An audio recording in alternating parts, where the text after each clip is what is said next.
Have you ever noticed how easy it is to fall into comparison? It can happen in a second.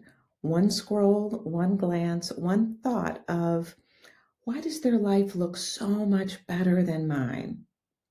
We compare our bodies, our relationship, our careers, our pace, our progress, and suddenly, without even realizing it, we're measuring our lives against someone else's. But here's the thing, comparison is human. We've always done it. It's a way to figure out where we fit in and how we're doing.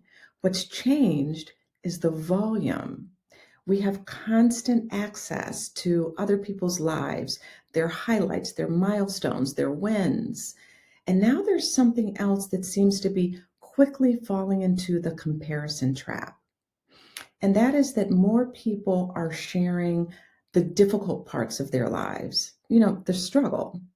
And I think it's with good intention. I think that people are trying to bring more honesty and balance to what they're putting out in the world. But ironically, comparison has not gone away, it's just shifted. Now people compare their suffering. Whose life is harder? Whose pain is deeper? Who's allowed to feel overwhelmed and tired and stuck? And that is the insidious thing about comparison. If you don't address it at its root, you're going to compare everything, even pain. But the problem isn't comparison itself. It's that comparison pulls us away from the experience and from our sense of worth. It basically turns life into a ranking system, even when what we're ranking is pain. So the question isn't how do I stop comparing? Because we're not going to stop comparing. It's how our brain is wired. The question becomes, how do I come back to myself when I notice that I'm in the comparison trap? So here are some ways that I have found to interrupt that cycle. First, acknowledge yourself. Each day, notice one thing that you've done, that you've said, that you've handled well, and maybe write that down. Self-acknowledgement is not a bad thing.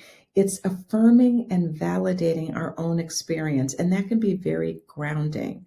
Number two, practice gratitude. And I know you've heard this 1,000 times, but it's true that naming even one small thing that you're grateful for can shift your perspective. And three, when comparison does show up, try offering a genuine compliment to someone. That can shift from comparison to connection. And if it's helpful, here are some of my own affirmations. The first one is that my life is not supposed to look like anybody else's, either in its successes or in its struggles. And the second is I'm on my own path, exactly where I need to be at this time. So take a breath, have some self-compassion, and remember, you are enough just as you are. Okay, until next time, be well.